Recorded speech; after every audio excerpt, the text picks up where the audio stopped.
Exocrine gland होता है आपके पास और एंडोक्राइन ग्लैंड होता है। जो एक्सोक्राइन ग्लैंड होता है इसके साथ कोई ना कोई डक्ट एसोसिएटेड होती है। ये अपनी सारी सिक्रीशन बनाने के बाद उस डक्ट के अंदर देता है, वो डक्ट इसको एक स्पेसिफाइड टारगेट तक पहुंचा देती है। जबकि जो आपके पास दूसरा है एंडोक्राइन ग्लैंड, इसके साथ कोई डक्ट एसोसिएटेड नहीं होती, ये डायरेक्टली अपनी सिक्रीशन देता है ब्लड में। ब्लड के अंदर वो सिक्रीशन पूरी बॉडी के अंदर रोटेट करती रहती है और अल्टीमेटली फिर वो अपने टारगेट तक पहुंच जाती है। जहां इसके रिसेप्टर सेल्स आएंगे, जहां इसके टारगेट सेल्स आएंगे, वहां पे जाके इसके ऊपर अटैक कर देगी, मतलब टारगेट के ऊपर जाकर उसको अचीव कर लेगी। मतलब एंडोक्राइन ग्लैंड के अंदर सारी सिक्रेशन जानी है ब्लड के अंदर, ब्लड पूरी बॉडी के अंदर रेगुलेट करता रहेगा, लेकिन अल्टीमेटली जाके अपने टारगेट सेल्स को उसकी सिक्रेशन दे देता होता है। तो इस तरह से कि एंडोक्राइन और एक्सोक्राइन के अंदर बेसिक डिफरेंस है। अब अगर इसके अंदर हम लोग हार्मोन्स देखें तो यहाँ पे हम लोग ने जो सिस्टम डिस्कस करना है that is only endocrine system. हम लोगों ने सिर्फ एंडोक्राइन देखना है, एक्सोक्राइन पोर्शन को भी हम लोगों ने डिस्कस नहीं करना। इसका मतलब पहली बात याद रखना कि सिक्रेशन हमेशा ब्लड में जाएगी। दूसरा ये है कि वो सिक्रेशन पूरी बॉडी के अंदर रोटेट करती रहेगी, मूव करती रहेगी, सर्कुलेट करती रहेगी, लेकिन जाके वहां पे अटैक करेगी जहां पे इसके रिसेप्टर्स मौजूद होंगे। ठीक है, इसको यहाँ से थोड़ी सी डिटेल पढ़ते हैं कि यहाँ पे हार्मोन्स क्या है। अच्छा, जो इनकी सिक्रेशंस होती हैं, these secretions are actually called as hormones. अब इन हार्मोन्स को अगर आप देखो तो ये हार्मोन्स आगे जाके एंजाइमेटिक रिएक्शंस करवा रहे होते हैं, कोई ना कोई चीज मेटाबोलाइज करवा रहे होंगे, कोई ना कोई ग्रोथ करवा रहे होंगे, सेक्सुअल मैच्योरिटी दे रहे होंगे, इस किस्म की चीजें करवा रहे होते हैं। ये नीचे आपको उसमें इसके फंक्शंस बताए हुए हैं कि ये इस किस्म के काम करवाते हैं, यहाँ पे सारी ये बात बताई गई है। आगे एक बहुत इंपॉर्टेंट शॉर्ट क्वेश्चन आ रहा है और एमकैट के अंदर भी और इधर उधर भी ना ये बहुत ज्यादा इंपॉर्टेंटली पूछा जाता है आपसे। हार्मोन की 4 कैटेगरीज हैं on the basis of their chemical structure, ये देयर मोलिकुलैरिटी के बेस के ऊपर जब हम इसको डिवाइड करते हैं, केमिकली जब हम डिवाइड करते हैं, तो इन मॉलिक्यूल्स की हमारे पास 4 डिफरेंट फॉर्म्स आती हैं, 4 हमारे पास इसकी कैटेगरीज आती हैं। पहली कैटेगरी बता रहा है प्रोटीन्स के, हम लोगों के पास जो हार्मोन्स है वो प्रोटीन हो सकते हैं। साथ ही में एग्जांपल बता रहा है उसकी इंसुलिन और ग्लूकागॉन, ये दोनों हार्मोन्स हैं जो बॉडी का शुगर लेवल रेगुलेट कर रहे होते हैं, ये दोनों प्रोटीन फॉर्म में।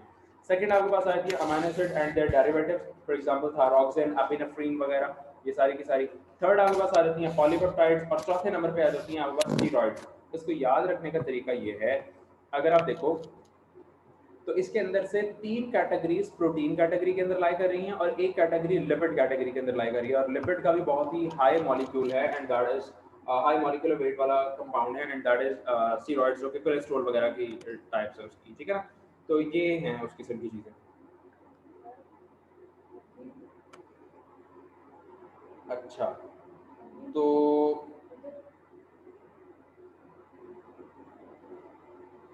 ये 4 कैटेगरीज हैं इसकी।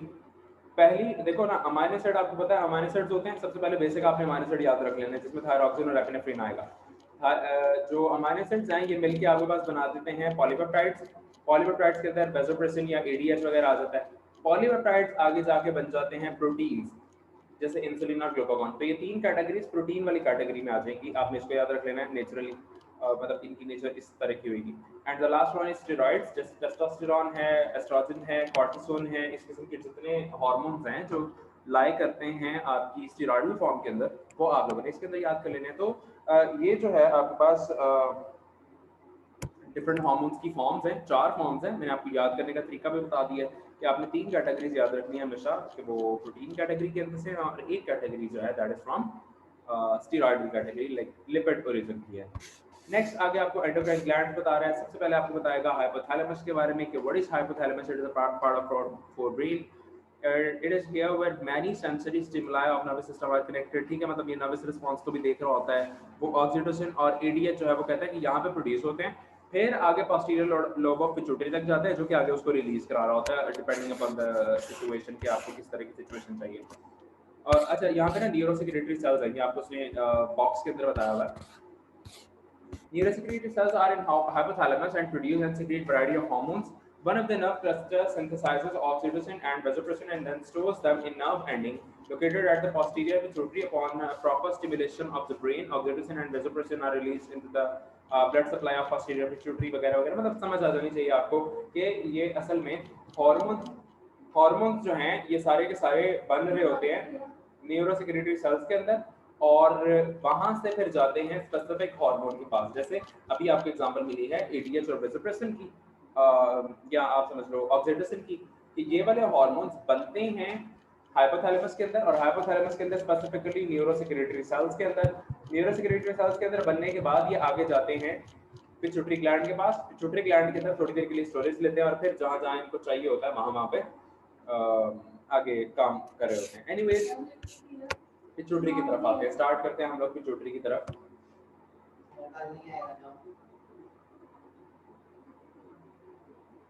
एक सेकंड में मैं इसको लिंक सेंड कर दूं।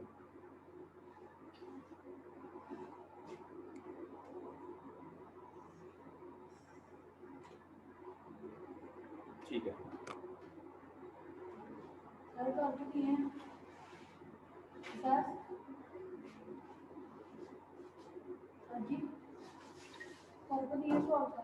तो सबसे पहले पिट्यूटरी ग्लैंड देख लो। तो पिट्यूटरी ग्लैंड, इसका जो साइंटिफिक नेम है दैट इज हाइपोफाइसिस सेरेब्राई, नाम है उसका।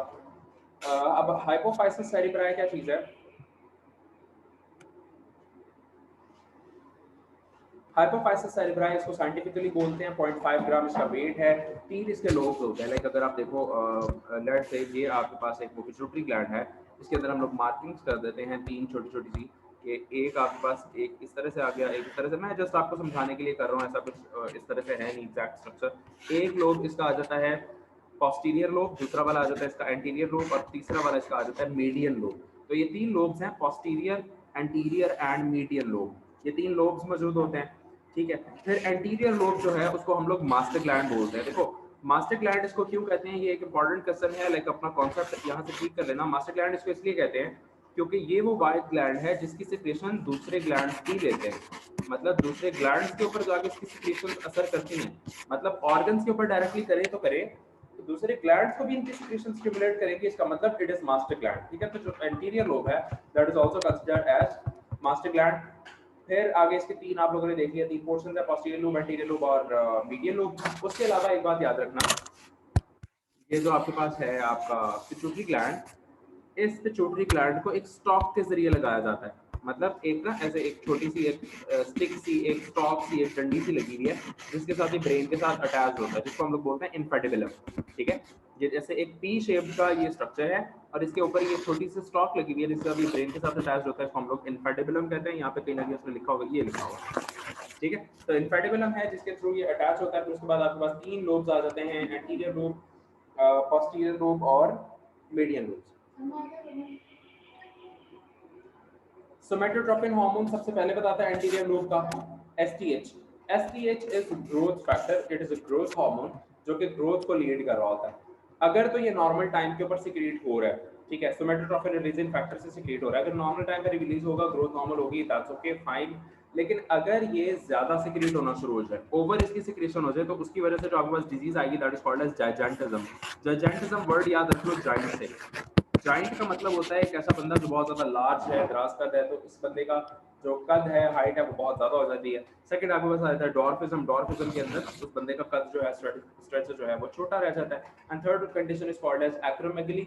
वो एक ऐसी कंडीशन है जिसके अंदर जॉज वगैरह आपके बड़े हो जाते हैं, ये यहाँ में लिखी हो कि हैंड, फीट और जॉज वगैरह बड़े हो जाते हैं और एक एब्नॉर्मल डेवलपमेंट होती है। फिर उसके बाद आ जाते हैं जी टीएसएच की तरफ, थायराइड स्टिमुलेटिंग हार्मोन। ये आपकी बॉडी का मेटाबॉलिज्म मेंटेन कर रहा होता है और टीएसएच सीक्रेट कराता है, थायराइड के ऊपर जाके एक्ट कर रहा होता है। थर्ड आपके पास आ जाता है एसीटीएच, एड्रीनोकॉर्टिकोट्रोपिक हार्मोन। एड्रीनोकॉर्टिकोट्रोपिक हार्मोन जो है ये स्टेरॉइड लेवल को बॉडी को मेंटेन कर रहा होता है और नॉर्मल एड्रिनल फंक्शंस को मेंटेन करके रखता है। गोनेडोट्रोपिक हार्मोन, नाम से आपको पता चल रहा है कि ये गोनेड्स के ऊपर जाके लगेगा। एफएसएच, एलएच, आईसीएसएच, ये इनकी एग्जांपल्स हैं, ये आप लोगों ने याद रखनी है। FSH is follicle stimulating hormone, ये जस्ट फीमेल्स के अंदर होगा, जबकि आईसीएसएच इज फॉर मेल्स, ठीक है। और मेल्स के अंदर सिक्रीट होता है, टेस्टोस्टेरोन की प्रोडक्शन करवा रहा होता है। एफएसएच जो है वो फीमेल रिप्रोडक्टिव साइकिल के अंदर बहुत ज्यादा इंपॉर्टेंट रोल प्ले करता है। आगे जाके आप लोगों ने इसको बहुत डिटेल के अंदर फीमेल रिप्रोडक्टिव साइकिल के अंदर पढ़ा। सेकंड आपके पास आता है मीडियन लोब। मीडियन लोब के अंदर जो हार्मोन है that is MSH, melanophore stimulating hormone. Melanophore stimulating hormone क्या कहता है कि मेलानिन की सिक्रेशन देता है। What is melanin? It is a pigment जो बॉडी के अंदर लाइक सिक्रेट हो रहा होता है। ये आपकी बॉडी को कलर दे रहा होता है। जो आपका स्किन टोन है, जो आपका स्किन कलर है, that is through melanophore stimulating hormone. अगर तो ये नॉर्मल सिक्रीट होता है, लाइक जितनी ज़्यादा इसकी प्रोडक्शन होगी उतना आपका कलर डार्क हो जाएगा। डार्कनिंग ऑफ स्किन के लिए जो रिस्पॉन्सिबिलिटी है दैट इज एमएसएच। जितना ज़्यादा एमएसएच उतना ज़्यादा मेलेनिन, जितना ज़्यादा मेलेनिन उतना ज़्यादा कलर डार्क। जितना मेलेनिन कम होगा उतनी ही आपका स्किन का जो कलर है वो लाइट होगा। पोस्टीरियर लूप की तरफ आ जाते हैं तो दो हार्मोन्स हैं इसके, ADH and oxytocin. ADH is anti diuretic hormone. Diuretic नाम से याद रख लो, डायूरेसिस से। डायूरेसिस मींस यूरिन की प्रोडक्शन, ठीक है। तो जितनी ज्यादा यूरिन की प्रोडक्शन करवानी है, मतलब डायूरेसिस का मतलब क्या है, अगर आपने किसी चीज की डायूरेसिस करवानी है इसका मतलब है यूरिन बढ़ाना है।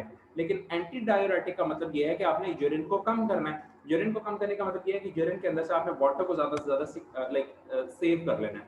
हमने नेफ्रॉन पढ़ी है डिटेल के अंदर, वहां पे हम लोगों ने एडीएच का रोल पढ़ा था कि एडीएच जाता है और जाने के बाद उसके अंदर से वाटर को ज्यादा से ज्यादा एब्जॉर्ब करवाता है। वाटर की एब्जॉर्बेंस जब ज्यादा हो जाती है तो वाटर की एब्जॉर्बेंस ज्यादा हो जाने की वजह से क्या होता है कि आपका जो यूरिन है वो कम प्रोड्यूस होता है, like that is more concentrated as compare to the normal urine. तो जब कभी भी आपकी बॉडी के अंदर वाटर के रिजर्वायर्स कम होने लगते हैं तो आप यूरिन के अंदर से पानी बचाना शुरू कर देते हो, and that is the effect of anti diuretic hormone या वेसोप्रेसिन या एडीएच, ठीक है। आपकी जो नेफ्रॉन है वहां पे B2 हार्मोन्स, B2 रिसेप्टर्स होते हैं, वेसोप्रेसिन रिसेप्टर्स। वो वेसोप्रेसिन रिसेप्टर्स उसको रिसीव करते हैं और उसके बाद आपका जो वाटर है उसको कंजर्व करा लेते हैं, बचा लेते हैं, और यूरिन के अंदर पानी कम जाता है। तो इसकी वजह से यूरिन जो है that is produced in a concentrated form, या कम यूरिन प्रोड्यूस होता है।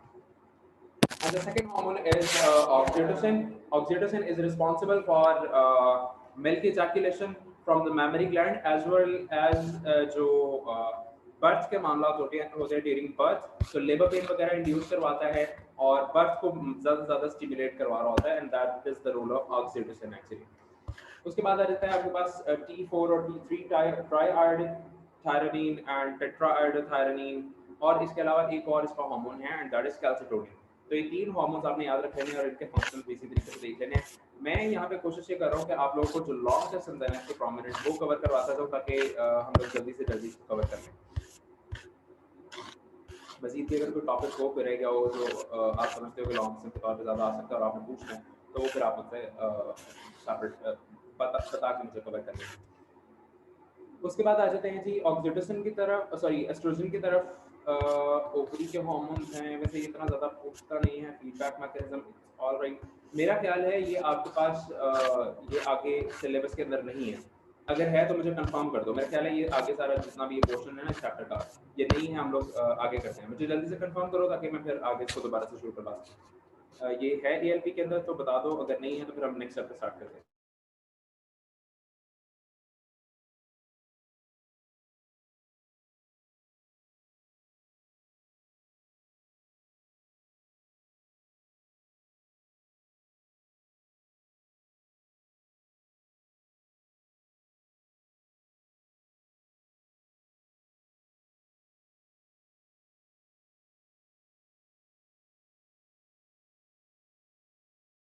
ये मैं आपसे पूछ रहा हूँ कि एएलपी के अंदर है तो मुझे बता दो, अदरवाइज फिर मैं आगे शुरू करूँ नेक्स्ट चैप्टर।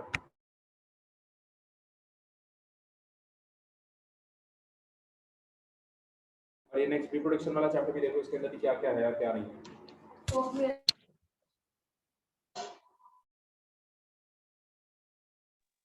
सर ये पहले ग्लैंड्स हैं, ग्लैंड्स नहीं है, उसके बाद फीडबैक मैकेनिज्म है। देखो ना लॉन्ग क्वेश्चन इसके अंदर कौन से हैं वो बताओ, क्योंकि लॉन्ग क्वेश्चन करना है। उसके बाद बिहेवियर है। बिहेवियर इंक्लूडेड है। बिहेवियर है जो आगे आगे उसका डिफरेंस लिखा हुआ है ना, आगे जो उनसे उसके मॉडिफिकेशन थ्रू एक्सपीरियंस है ना, जो लर्निंग बिहेवियर है, जो इम्प्रिंटिंग है, ये वाले नहीं है। चलो मैं करवा देता हूँ आपको, वो बिहेवियर करवा देता हूँ।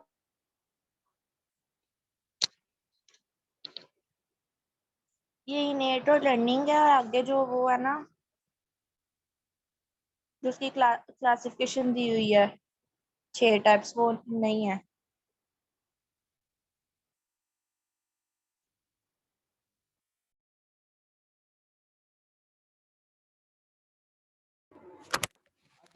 आते हैं बिहेवियर की तरफ। What is behaviour?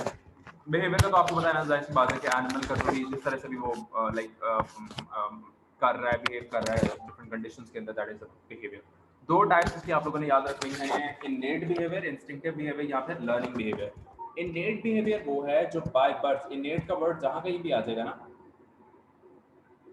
उसका मतलब होगा कि ऑन इट्स ओन, मतलब जो जो जीन से जेनेटिकली बाय बर्थ बच्चे के अंदर जो इंस्टिंक्ट्स मौजूद हैं, जिस तरह से उसने बिहेव करना है, दैट इज इनेट बिहेवियर। और जो लर्निंग बिहेवियर है, दैट इज अ बिहेवियर जिसके अंदर आप with the passage of time, with the interaction with your environment, आप सीखना शुरू कर देते हो। इसकी कॉमन सी एग्जांपल कोई एक दो कर लेते हैं। सबसे पहले देख लो, बच्चा जैसे पैदा होता है वो रो रहा होता है, तो उसके रोने का जो बिहेवियर है, that is instinctive behaviour, that is इनेट behaviour, जो पहले से उसको पता है, जिसके लिए उसको सीखने की जरूरत नहीं पड़ेगी, जिसके लिए उसको किसी ट्रेनिंग की जरूरत नहीं पड़ेगी, किसी सोसाइटी, किसी एनवायरनमेंट की जरूरत नहीं पड़ेगी। That is actually इनेट behaviour, instinctive behaviour. Second one is learning behaviour, एक ऐसा बिहेवियर जिसके अंदर उसको सीखने की जरूरत पड़ती है। Like with the passage of time वो स्पीच सीखता है, वो वॉकिंग सीखता है, मूविंग सीखता है, अपनी डिफरेंट चीज़ें सीखता है। तो वो जो सीखने का प्रोसेस है, that is the learning behaviour. तो यहाँ से मेरा ख्याल आपको डिफरेंस थोड़ा सा क्लियर हो गया है कि इनेट क्या चीज़ है और लर्निंग क्या चीज़ है। यहाँ पे आपको डिफरेंस है, इसको मैं एक्सप्लेन कर देता हूँ। दूसरा पॉइंट बताया हुआ है, एक्सपीरियंस का कोई इन्फ्लुएंस नहीं है इनेट के ऊपर। बच्चा सीखने के लिए मतलब पहले से ही सीखता हुआ आ रहा है, लाइक बाय बर्थ ही उसके पास ये इंफॉर्मेशन मौजूद है, तो उसको एक्सपीरियंस से कोई फर्क नहीं पड़ता। जबकि लर्निंग के ऊपर एक्सपीरियंस का इफेक्ट है। जितनी ज़्यादा आप जितना जितना ज़्यादा एक्सपीरियंस बेहतर होता जाएगा, उतनी ज़्यादा लर्निंग भी बेहतर होना शुरू हो जाएगी। मसलन एक बच्चा है, वो अगर एक इंग्लिश मीडियम स्कूल के अंदर जा रहा है या वो पढ़ रहा है, तो वो अपनी उस तरह से लर्निंग शुरू कर देगा। अगर वो काम सीख रहा है, तो वो स्किल की तरफ फोकस करना शुरू कर देगा। मतलब जिस किस्म का आप एनवायरनमेंट प्रोवाइड करोगे, जिस किस्म के आप एक्सपीरियंसेस प्रोवाइड करोगे एनिमल को, यहाँ पे हम एनिमल का करें, लेकिन चलो मैं आपको ह्यूमन एग्जांपल दे रहा हूँ ताकि आपको ज़्यादा इजीली समझ आ जाए। एक्सपीरियंस का लर्निंग के ऊपर इफेक्ट होता है। फिर आपको बता रहा है कि वो कह रहा है कि हिस्ट्री ऑफ स्पीशीज के अंदर ये बात मौजूद होती है, इनेट बिहेवियर वाली।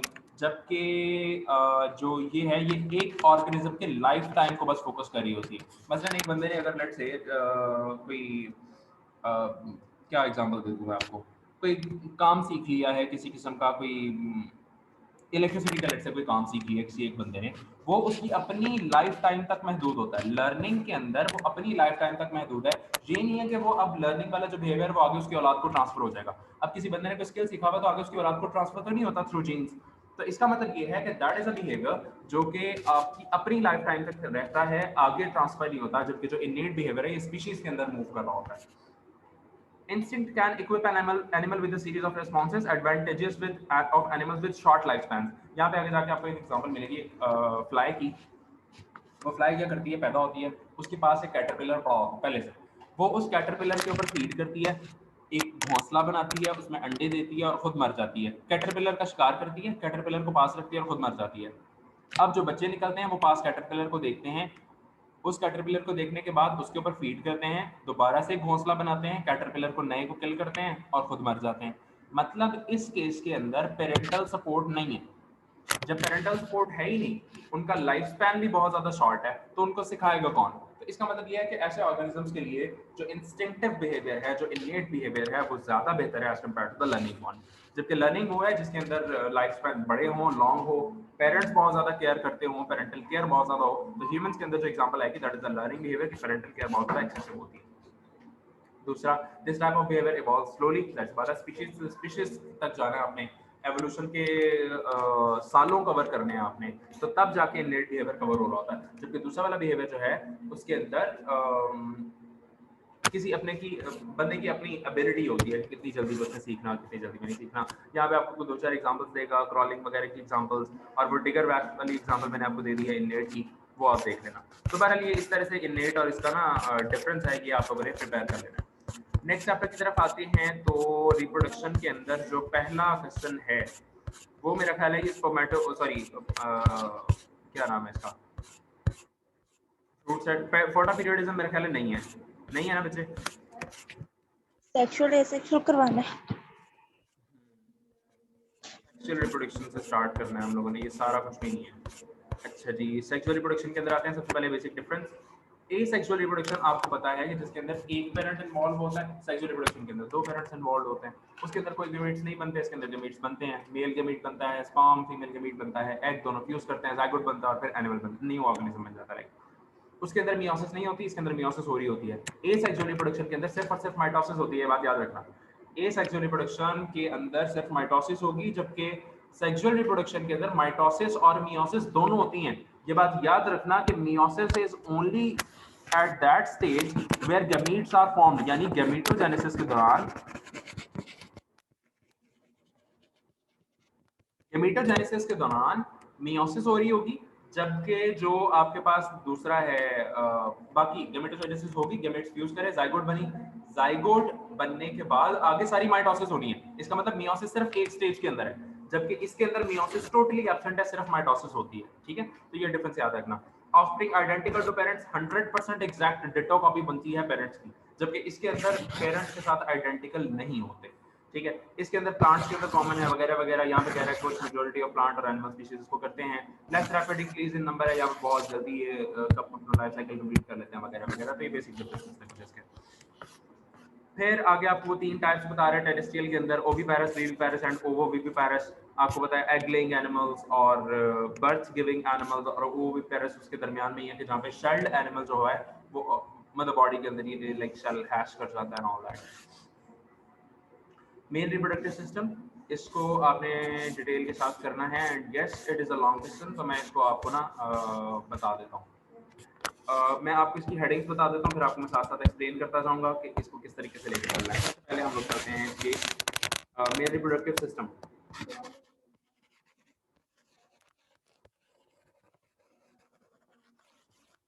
मेन रिप्रोडक्टिव सिस्टम के अंदर क्या होगा, सबसे पहले अगर आप देखो इसके पार्ट्स आ जाएंगे। ठीक है, अब पार्ट्स के अंदर एक्सटर्नल जेनिटली आते हैं,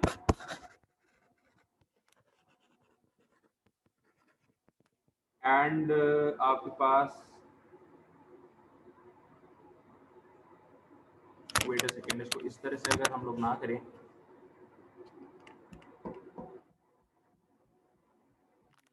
हम इसको ना थोड़ा सा डिफर कर लेते हैं, मैं इसको थोड़ा सा चेंज कर दूँ हेडिंग्स को। आप इसकी हेडिंग इस तरह से लगाओ कि एक कॉप्युलेटरी ऑर्गन हो, उसके बाद आपके पास टेस्टिस हो, थर्ड नंबर पे आपके पास आती है स्क्रोटम, एंड फोर्थ नंबर के पास आपके पास आती है एसोसिएटेड।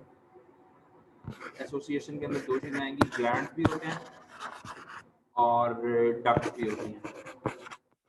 इसको इस तरह से आपने एक्सप्लेन करना है। पार्ट्स क्या हैं, सबसे पहले कॉपुलेटरी ऑर्गन, जिसके जरिए से स्पर्म्स को ट्रांसफर किया जाएगा, लॉन्च किया जाएगा फीमेल रिप्रोडक्टिव ट्रैक्ट के अंदर, and that is called as penis, and that is responsible for the transmission of urine as well as gametes. तो ये दोनों चीजों की ट्रांसमिशन के लिए कॉपुलेटरी ऑर्गन होता है, and the name is penis. ये आप लोगों ने ये चीजें याद कर लेनी है।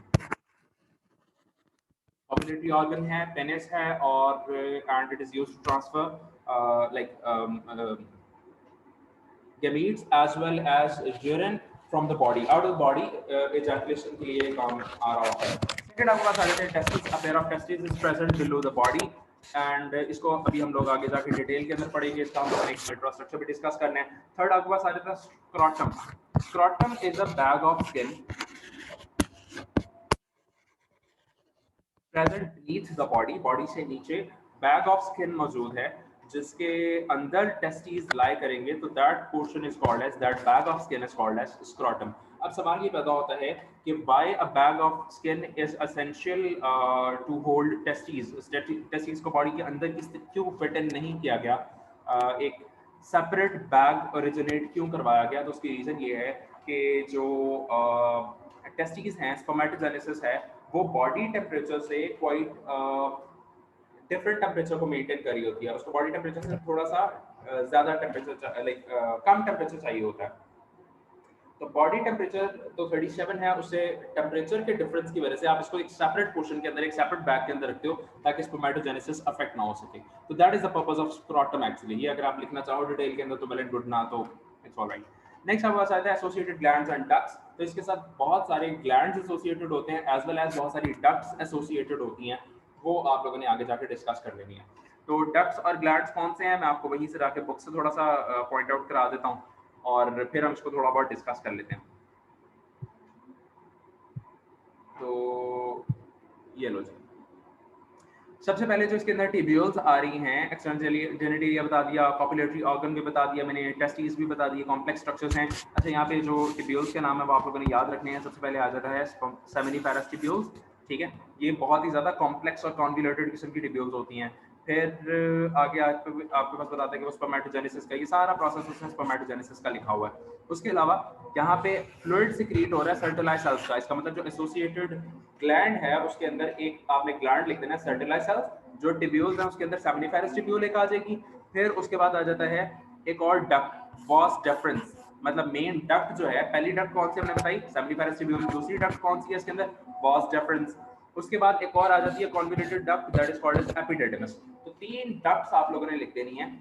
सबसे पहले आ जाती है सेमिनिफेरस टिब्यूल, दूसरे नंबर पे आ जाती है vas deferens and third number पे आपके पास आ जाती है एपिडिडमस। और जो आपके पास दूसरे ग्लैंड्स हैं, ग्लैंड्स के अंदर उसने आपकी बुक के अंदर एक ही बताया हुआ है दैट इज सर्टिलाइज सेल्स, इसके अलावा डिफरेंट होते हैं लेकिन आपको सर्टिलाइज सेल्स बता रहा है जो कि लिक्विड मीडियम प्रोवाइड करेंगे, नरिशमेंट वगैरह प्रोवाइड करेंगे और लुब्रिकेशन प्रोवाइड करेंगे, ताकि प्रोटेक्शन प्रोवाइड करेंगे बेसिकली स्पर्म्स को, ताकि वो इजीली ट्रांसफर हो सके फीमेल रिप्रोडक्टिव ट्रैक्ट के अंदर। तो एनीवेज यहाँ पे आप लोगों ने इसको कंप्लीट कर लेना है, वो जो हेडिंग्स मैंने बताई हैं उसी के अकॉर्डिंग आप लोगों ने इसको देख लेना है। तो देख लो, अगर आप लोग यहाँ पे भी देखना चाहो तो ये एक आपको टेस्टिस का स्ट्रक्चर दिया हुआ है, तो यहाँ पे ये जो टेढ़ी मेढ़ी सी वेसल्स उसने छोटी छोटी सी बनाई हुई है, these are called as seminiferous tubules. ये एक्चुअली सेमिनिफेरस टिब्यूल्स होती हैं, यहाँ के अंदर प्रोडक्शन हो रही होती है स्पर्म्स की, और स्पर्म्स की जो प्रोडक्शन है वो किस तरह से हो रही है वो मैं आपको जाके आगे बता सकता हूँ। ये स्पर्म की प्रोडक्शन है, दिस इज स्पर्मेटोजेनेसिस। इसकी आपने अलग हेडिंग लगा के इसी लॉन्ग क्वेश्चन के अंदर मेंशन करना है कि स्पर्मेटोजेनेसिस क्या है। सबसे पहले होता है spermatocyte that is converted into, उसके अंदर मियोसिस शुरू होती है। देखो मैंने आपको बताया अभी शुरू के अंदर ही कि जब स्पर्मेटोजेनेसिस या oogenesis होनी है यानी गैमेटोजेनेसिस होनी है, उसके दौरान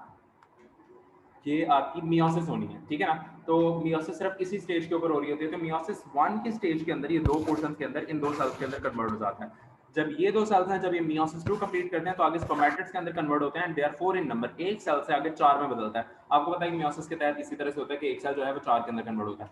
अब इन 4 सेल्स के अंदर पर्टिकुलर चेंजेस आएंगे and these changes are the production of sperm. ये स्पर्म्स को आगे जाकर लीड कर रहे होते हैं, ठीक है। अब ये किस तरीके से लीड करेंगे कि इनके अंदर कुछ चेंजेस आने हैं। अब किस किस्म के चेंजेस आने हैं वो आप लोग देख लो। चेंजेस कौन कौन से हैं स्पर्म्स के अंदर, स्पर्म सेल्स के अंदर? सबसे पहले आपको बता रहे हैं कि उसकी नेक जो है वो आ जाएगी, मतलब मैं आपको इसका टिपिकल सा स्ट्रक्चर बता देता हूँ, वहां से आपको डिफरेंस इसका समझ आ जाएगा।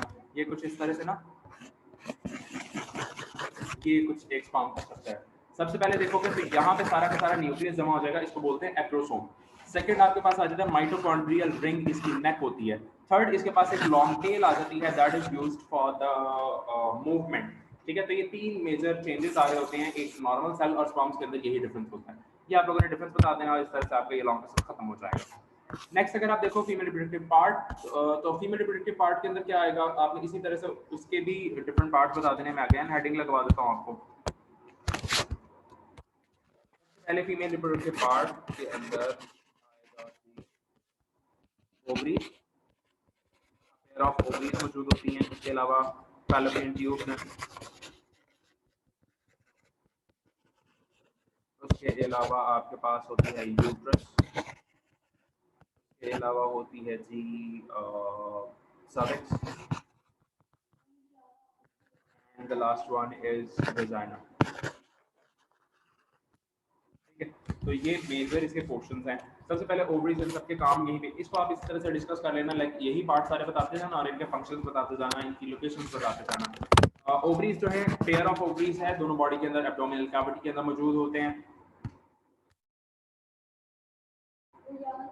पेयर ऑफ ओवरीज मौजूद होते हैं एब्डोमिनल कैविटी के अंदर और इनका काम होता है प्रोडक्शन ऑफ एग सेल, ये आपको पता है। फैलोपियन ट्यूब्स क्या करते हैं, ये रिसीव करते हैं एग्स को भी और एज वेल एज स्पर्म्स भी यहीं पे चले जाते हैं। तो यहाँ पे बेसिकली फर्टिलाइजेशन हो रही होती है, ठीक है। तो जो जो काम मैं बताता जा रहा हूँ ये आप लोगों ने देख लेना है। मतलब ओवरीज के अंदर एग सेल की प्रोडक्शन हुई, एग सेल आगे ट्रांसफर हो गया फैलोपियन ट्यूब्स के अंदर, फैलोपियन ट्यूब्स के अंदर स्पर्म्स भी आ गए और आने के बाद यहाँ पे फ्यूजन हो गई, इसका मतलब फर्टिलाइजेशन यहीं पे कंप्लीट हो गई। जब यहाँ पे फैलोपियन ट्यूब्स के अंदर फर्टिलाइजेशन हो जाएगी, जाइगोट बन जाएगा, वो आगे एम्ब्रियो में आप उसने डेवलप होना है। तो अब उस जाइगोट को आगे ट्रांसफर कर दिया जाएगा और वो कहाँ पे चला जाएगा, यूट्रस के अंदर। यूट्रस के अंदर उसकी ग्रोथ कंप्लीट होगी। सर्विक्स इज लाइक इस तरह से अगर आप ये देखो ये इस तरह से, ये ऊपर फैलोपियन ट्यूब्स है, ये भी फैलोपियन ट्यूब, ये भी फैलोपियन ट्यूब, ये सेंटर के अंदर आपके पास आ रही है यूट्रस। इस यूट्रस के अंदर यहाँ पे एक छोटी सी ये कंस्ट्रक्शन आ रही है, this construction is called as cervix basically. Cervix एक तंग सा एरिया है, दिस जो कंस्ट्रक्शन है छोटी सी, इसको सर्विक्स बोलते हैं। सर्विक्स से आगे नेक्स्ट आगे आपके पास आ जाता है वेजाइनल ओपनिंग, जहाँ से डिफरेंट इसकी डिलीवरी के प्रोसेसेस भी चल रहे हैं, as well as introduction of sperms into the female reproductive tract, वो भी इसी वेजाइना के थ्रू होता है। तो it is a particular opening, or that is the basic difference between a male reproductive part as well as a female reproductive part. Male का अगर आप रिप्रोडक्टिव ट्रैक्ट डिस्कस करते हो तो उसके अंदर that is called as urinogenital tract. Urinogenital tract उसको इसलिए कहा जाता है, मेल की बात कर रहा हूँ, मेल का जो ट्रैक्ट है that is called as urinogenital tract just because of a reason कि वो यूरिन की प्रोडक्शन के लिए भी इन्वॉल्व है एज वेल एज गैमीट्स की प्रोडक्शन के लिए भी इन्वॉल्व है। ठीक है, तो एक ही ओपनिंग है that is transferring urine as well as gametes, तो दैट्स व्हाई मेल के अंदर जस्ट एक ओपनिंग है जो ये दोनों चीजें करी होती है, and that's why the system is called as urinogenital tract. जबकि फीमेल रिप्रोडक्टिव सिस्टम को हम लोग यूराइनोजेनिटल ट्रैक्ट नहीं कह सकते, जस्ट बिकॉज कि इसके अंदर यूरिन की प्रोडक्शन के लिए एक सेपरेट ओपनिंग है, जबकि जो गैमीट्स की प्रोडक्शन के लिए और रिप्रोडक्टिव सिस्टम को मैनेज करने के लिए एक सेपरेट ओपनिंग है। तो इसका जो रिप्रोडक्टिव सिस्टम है, फीमेल का जो रिप्रोडक्टिव सिस्टम है, दैट इज ओनली